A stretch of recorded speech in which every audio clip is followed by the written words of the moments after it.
बिस्मिल्लाहिर्रहमानिर्रहीम। अस्सलाम वालेकुम जनाब। स्टोरीज़ मैंने दो शेयर करनी है। तीन अहम मुलाकातें हुई हैं। तीनों का कंटेंट भी अलग है और कॉन्टेक्स्ट भी अलग है।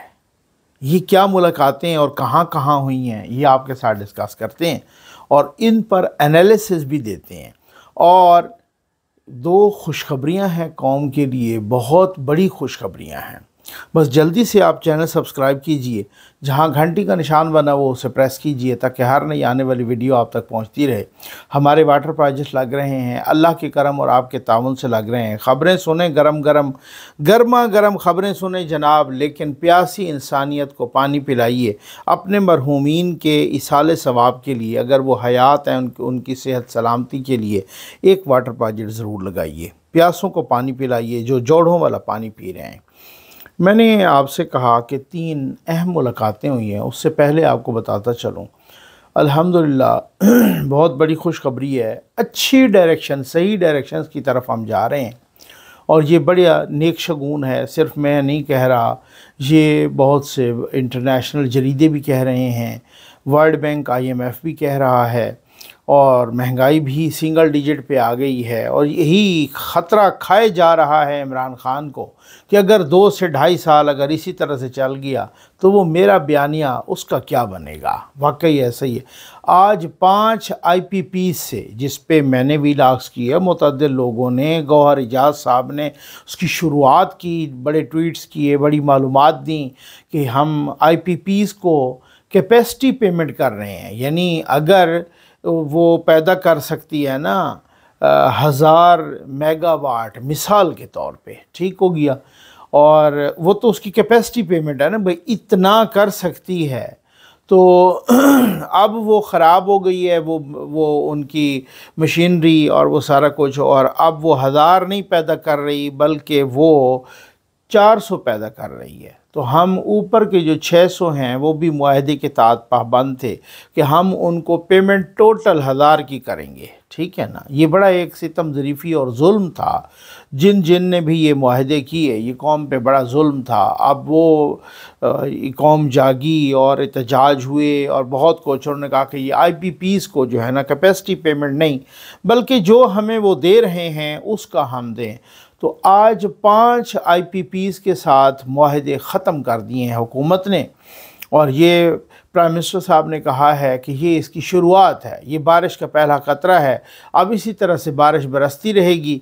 और वो कह रहे हैं कि जनाब 5 IPPs के साथ 60 अरब का फ़ायदा होगा जो कंज्यूमर्स हैं, और 411 अरब रुपए का फ़ायदा होगा पाकिस्तान के यहाँ पर इकॉनमी को। और ये बहुत अच्छी बात है, बहुत ज़बरदस्त बात है। और दूसरी खुशखबरी यही है कि सऊदी अरब का वफ़द जो कि आर्मी चीफ से भी मिला और बहुत सारे बिज़नेसमैन उसमें शामिल थे, यहाँ पर भी एक कॉन्फ्रेंस भी हुई बहुत ज़बरदस्त। और तकरीबन कोई 50 कंपनियाँ सुना है पाकिस्तान आ रही हैं या आई हैं, और वो फिर उनमें से बहुत सारी 50 कंपनियां सुना है मशहूर फूड ब्रांड जो है अलबेक, वो भी पाकिस्तान आ रहा है, उसके CEO भी आए हुए थे।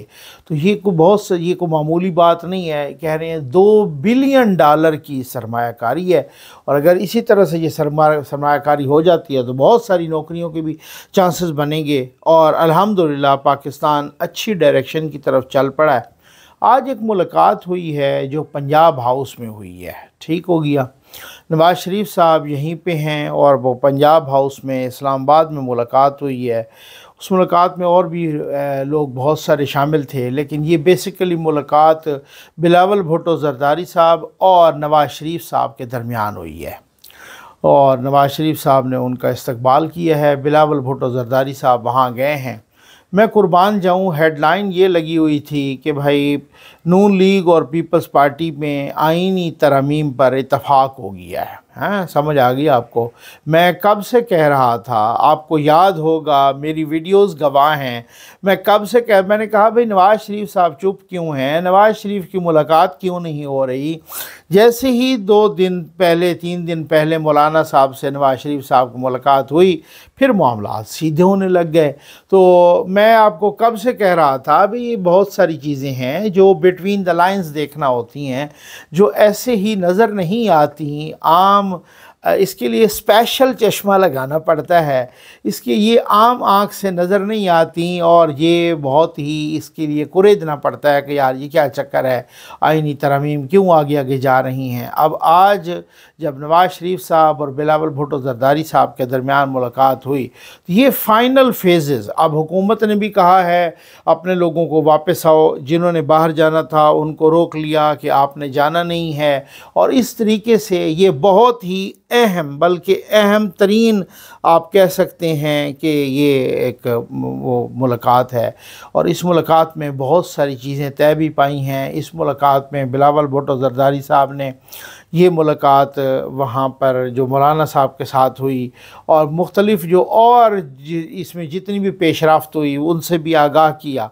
तो मुझे मैंने आपको बताया था भाई ये तरमीम तब होनी है कि जब नवाज़ शरीफ साहब एक्टिव होंगे, ठीक हो गया ना, ये तरमीम तब होनी है।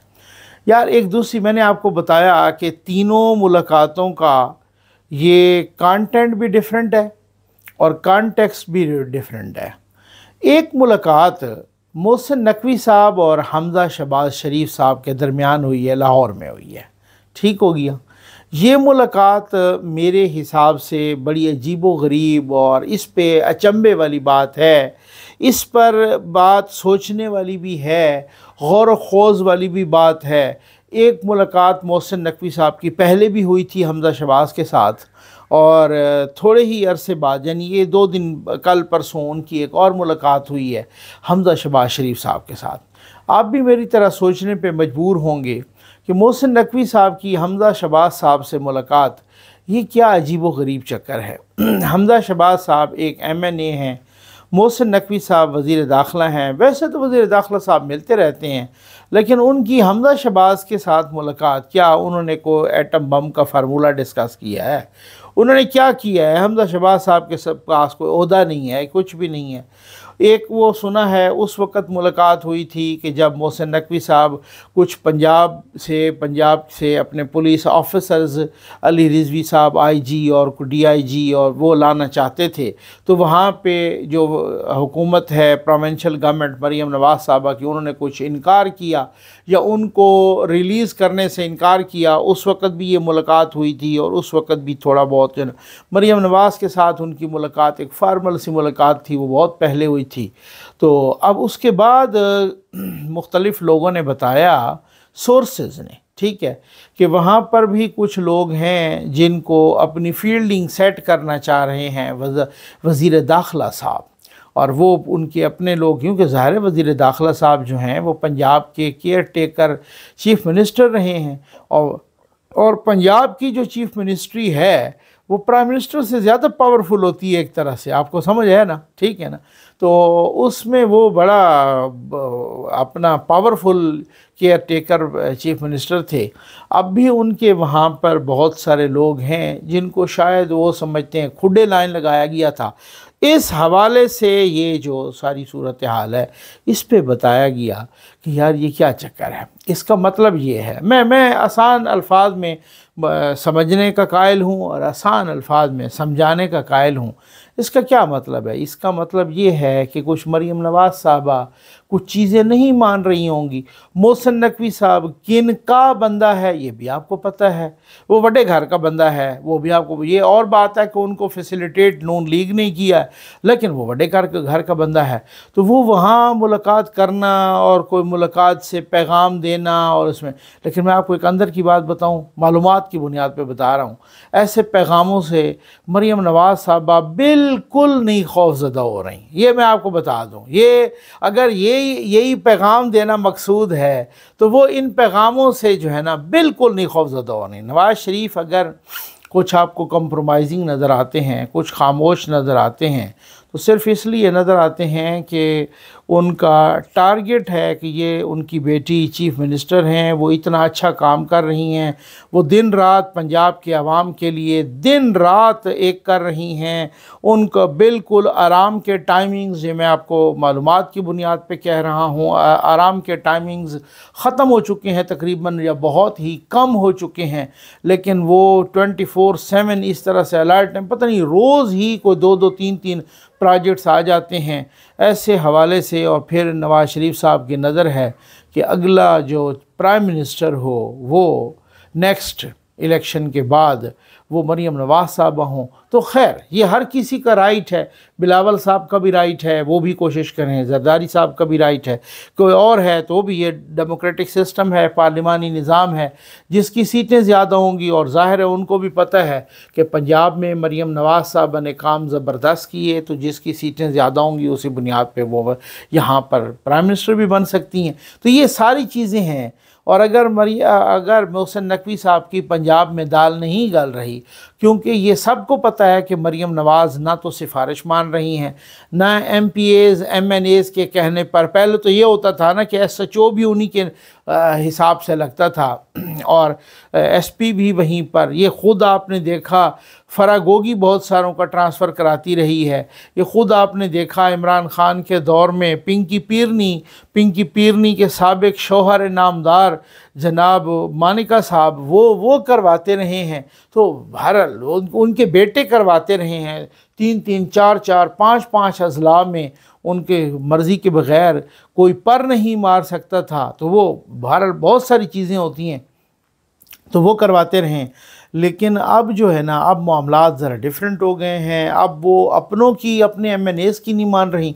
अब सुना है कुछ रोज़ पहले को शहबाज शरीफ साहब ने हमजा शहबाज से कोई उनको टास्क दिया है कि वो MNAs से रब्ते करें वग़ैरह वग़ैरह, ठीक हो गया ना। लेकिन वो जो रिवायती अंदाज़ है उसको मरीम नवाज़ ने ऑल टुगेदर रिजेक्ट किया हुआ है। ये नहीं है कि वो कोई अपोजिशन के MPAs या MNAs का, नहीं, अपने भी तंग हैं, उनका भी वो नहीं मान रही कि नहीं जी मैंने पोस्टिंग ट्रांसफ़र मेरिट पे कर रही है, मैंने ये नहीं करना कि किसी के कहने पे करनी है। लोग पैसे ले लेते थे उनसे और उधर से सिफारिश करा, जनाब इसका पोस्टिंग ट्रांसफ़र इधर कर दिया, वो नान नुफ़काना बंद हो गया है। तो अब ये देखें कि ज़ाहिर है फिर मोहसिन नकवी साहब के भी वहाँ उधर भी दुम पे पैर आया है और वो भी थोड़ा सा वो क्या कहते हैं औखे हो गए हैं। इस वजह से उन्होंने वहाँ पे वो मुलाकात भी की और शायद को पैगाम देने की कोशिश की, लेकिन ये पैगाम नाकाम हो गया है।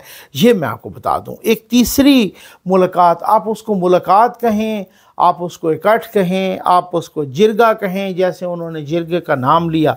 यार अचानक ही हमने सुना कि अली अमीन गंडापुर साहब ने मोहसिन नकवी साहब को भी बुला लिया, फैसल करीम कोंडी साहब को भी बुला लिया। वही फैसल करीम कोंडी जिनको अली अमीन रोज़ ही नई धमकी लगाते थे, और वही वज़ीर दाखिला जो 2 दिन पहले अली अमीन गंडापुर यहाँ पे आए और फिर असम्बली में नमूदार हुए। ये चंद रोज़ पहले फिर असम्बली में नमूदार हुए, वो 24 घंटे के लिए गायब हो गए। फिर KP असम्बली में वो नमूदार हुए, उन्होंने वो तकरीर झाड़ दी और फिर पता नहीं क्या किया, और IG इस्लामाबाद को जो है ना रगड़ दिया, कहा कि वो इधर आके माफ़ी मांगे। लेकिन IG इस्लामाबाद जिनके अंडर आता है वज़ीर दाखिला के, और वज़ीर दाखिला भी शाहराए दस्तूर के और यहाँ D चौक के, और बड़े चक्कर लगाते रहे, IG को वही बराह रास्त इंस्ट्रक्शंस देते रहे। उस वज़ीर दाखिला के बारे में किसी किस्म की कोई बात नहीं की। अली अमीन गंडापुर ने एक लफ्ज़ तक नहीं बोला। मैंने आपको कहा था, मैंने इस फ़कीर ने आपको बताया था कि भाई ये एक फ़िक्स मैच है, ठीक है ना, ये नूरा कुश्ती है, ये उन्हीं का बंदा है। उसकी ख्वाजा आसिफ साहब ने भी गवाही दी है या नहीं दी कि ये फ़िक्स मैच था, ठीक हो गया ना, दी है, ये सारा स्क्रिप्ट के मुताबिक था, दी है या नहीं दी गवाही, बाकी लोगों ने दी है या नहीं दी। मेहताब हैदर साहब बहुत ही अच्छे रिपोर्टर हैं, जियो जंग से रिलेटेड हैं, और उन्होंने मेन स्ट्रीम मीडिया पे भी आके कहा, उन्होंने ट्वीट भी किया, और उन्होंने कहा कि मैं पूरी ज़िम्मेदारी के साथ कह रहा हूँ कि अली अमीन गंडापुर जब यहाँ पे आए पंजाब हाउस में, और फिर ज़ाहिर है वो कह रहे हैं कि भाई उनका राब्ता करवाया गया कैदी नंबर 804 से, ठीक है ना। अब कैदी नंबर 804 से उनका राब्ता करवाया गया और वहाँ से सारी इंस्ट्रक्शंस और उससे आगे जितना कुछ जिस डायरेक्शन में भी बढ़ा गया ये उन्हीं के मुताबिक और उन्हीं के डायरेक्शंस में बढ़ा गया। आप समझ आ गए आपको, ठीक। तो भाई अनूरा कुश्ती थी। आज वाला जो जिरगा ये PTM से मुतालिक था। PTM पे चंद रोज़ पहले हुकूमत ने पाबंदी लगाई है।